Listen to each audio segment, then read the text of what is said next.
Something that's always given me trouble as a beginner and as a beginner wrestler, which I still am now, is I feel like when I was wrestling, all the pressure was always going towards my back.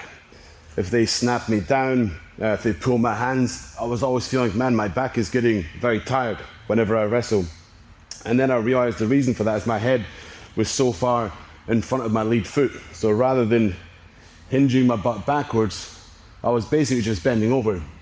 When I'm bending over, my head, my shoulders in front of my foot, all the pressure is going to my back, and I'm very easy to be snapped down. If I send my butt backwards, then my shoulders are still over my midfoot. So if the head gets pulled down, it's only really my head that can be pulled down. My shoulders don't follow.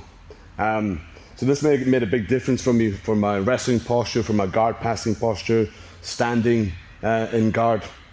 And the way that I was working on it with my students is starting with a neutral stance, so not really a wrestling stance, just like basically a deadlift movement, just sending the butt backwards, and then testing my students by pulling on the head a little bit, and then have them do it wrong by leaning forward and then pulling the head and seeing there's a big difference. So many setups in wrestling are by pulling the wrist, pulling the head, trying to off balance your opponent. So just practicing this butt backwards posture, thinking about keeping your hands or your shoulders here over your midfoot. That's slightly more difficult than it is if you take your regular wrestling stance where you're sending the butt backwards. Here I'm still mobile, I can still do everything I could do, in fact probably even more than if I'm leaning over. So a way to test, just put your hands down straight and see, this is past my toe.